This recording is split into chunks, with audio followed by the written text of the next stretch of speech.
அனைவருக்கும் ஆத்மா வணக்கம்.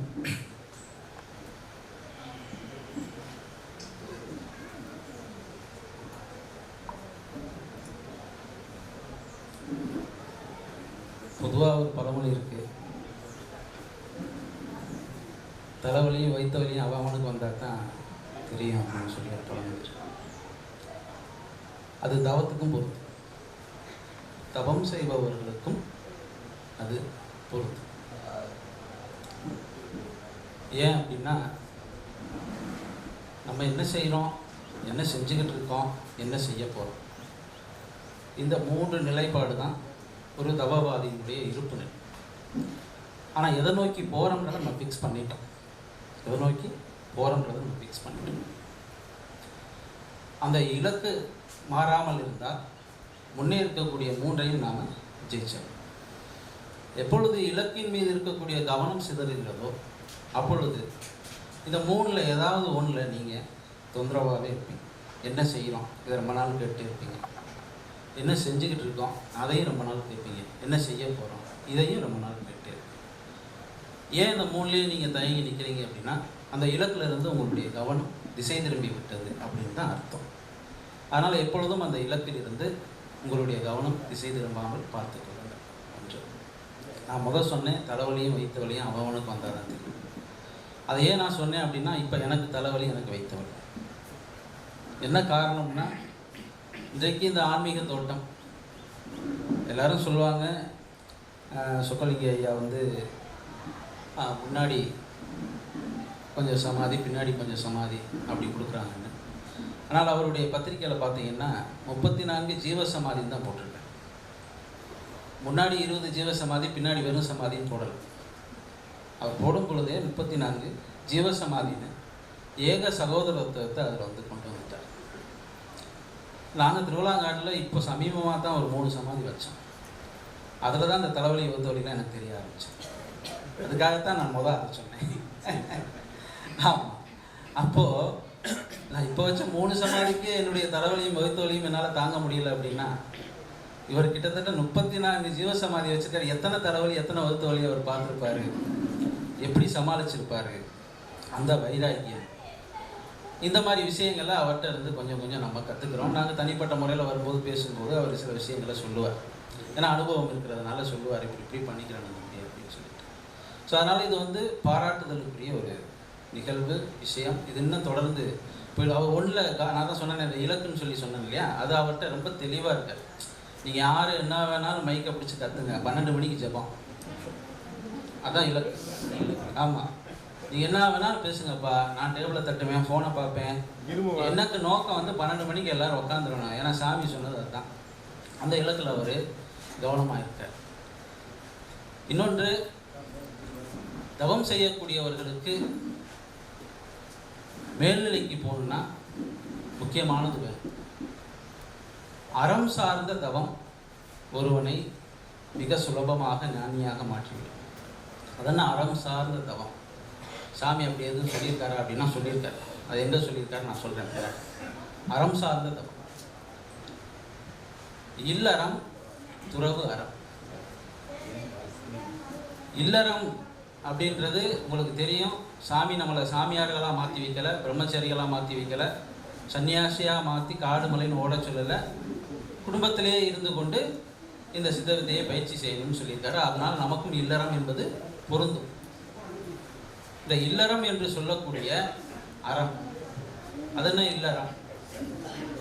சித்த வித்தியார்த்திகளுக்கு ஒரு குடும்பம் இருக்குது, 2 பிள்ளைகள் இருக்காங்க, குடும்ப சகிதமாக இருக்கீங்க.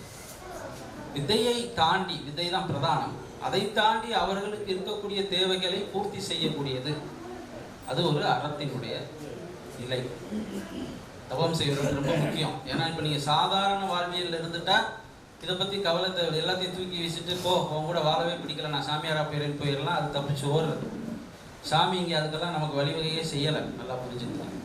அதனால் அந்த இல்லறம் சொல்லக்கூடிய அந்த அறத்தை சரியாக செய்வது, மனைவிக்கு தேவையானதை, பிள்ளைகளுக்கு தேவையானதை, நம்மளுடைய சுற்றி இருப்பவர்களுக்கு தேவையானதை செய்து கொடுப்பது, அதை வந்து சொக்கலிங்க ஐயா கரெக்டாக செஞ்சுட்டார். குடும்ப சங்கீதமாக அதை தெளிவாக செஞ்சுட்டார். வால்மீகி என்ன செய்யணும், வியாசர் என்ன செய்யணும், பேர பிள்ளைகள் என்ன செய்யணும், நான் என்ன செஞ்சு வச்சுருக்கேன்றதை ஒரு படிப்பினையாக அவர் கொண்டு வந்துட்டார். அதனால் அந்த இல்லறத்தில் அவர் அந்த வேலையை கரெக்டாக செஞ்சுட்டார். துறவு அறம். எல்லாரும் துறவுனா என்ன நினச்சிக்கிறாங்கன்னா எல்லாத்தையும் துறந்துட்டு ஓடுறது அப்படின்னு நினச்சிக்கிறாங்க. ஆனால் துறவு என்பது அது இல்லை. ஒன்றை ஒழுகி இருப்பது, அதாவது ஒன்றை மட்டுமே நினைத்து கொண்டிருப்பது. அதனால தான் அவனுக்கு பேர் துறவி. எல்லாத்தையும் விட்டுட்டான்னு இல்லை, ஒன்றை நினச்சிக்கிட்டே இருக்கான். அந்த ஒன்றை நினைச்சு அந்த ஒன்று என்னன்னா மோட்சம் அடையும், நாம் உயர்ந்த நிலைக்கு போவது. அதனால் அவனுக்கு பேர் துறவி. அதனால துறவு அறம். அப்போ நாம் இல்லறத்திலையும் இருக்கிறோம், துறவரத்திலையும் இருக்கிறோம். அப்போ இல்லறத்துக்கு தேவையானதை நாம் செய்து விட்டோம். இப்போ துறவுக்கு தேவையானதை நாம் அறத்தோடு செய்ய வேண்டும்.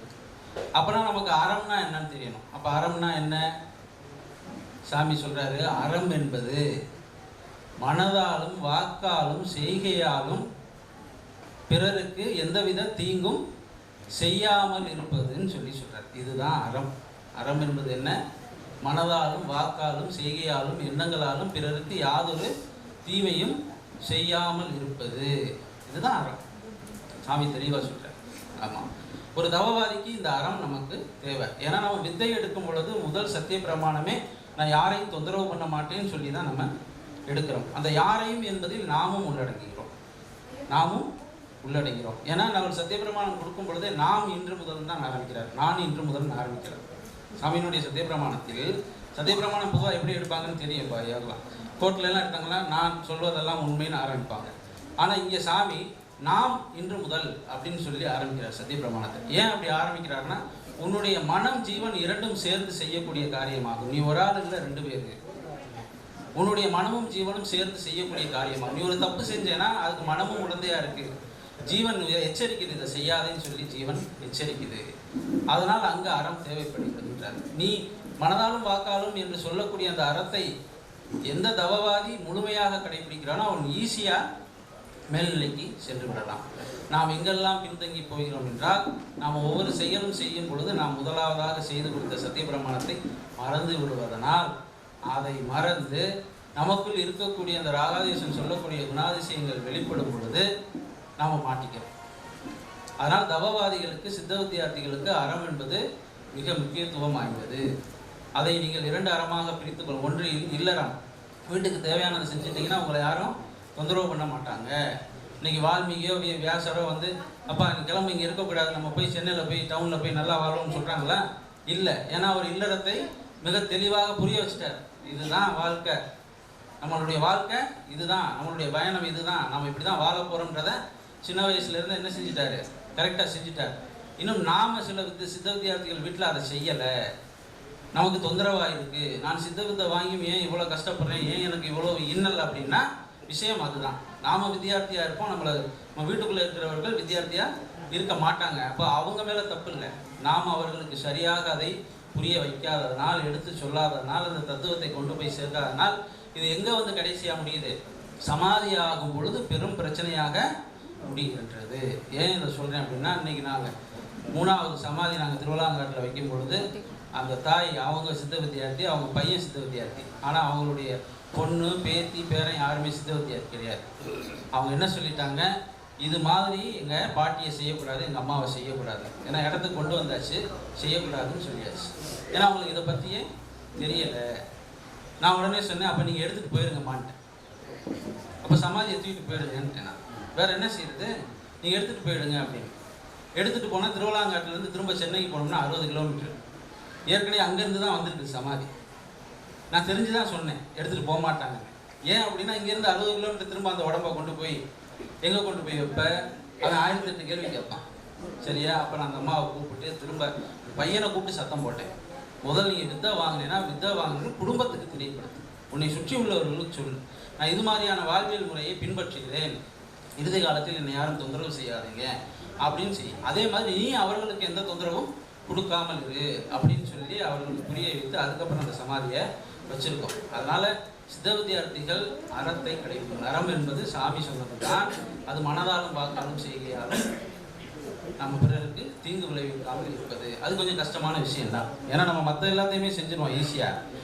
இந்த சத்திய பிரமாணத்தை கடைபிடிக்கிறதா நம்ம கஷ்டமான விஷயம். அது ஒன்றில் பின்தங்கி இருக்கிறதுனால தான் நம்ம இன்னுமே மேல்நிலைக்கு போக முடிகிறது இல்லை.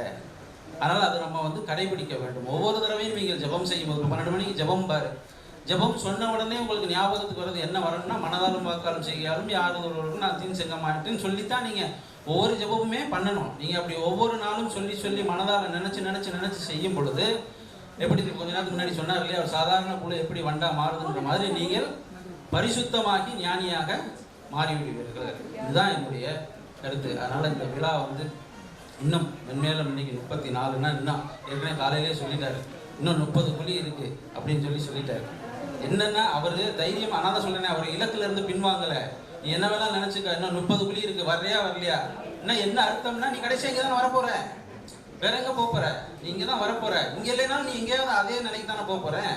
அப்போ அதைத்தான் அவர் ஆணித்தரமாக சொல்கிறார். அதனால் அறத்தில் இருந்து பிறலாதீர்கள்.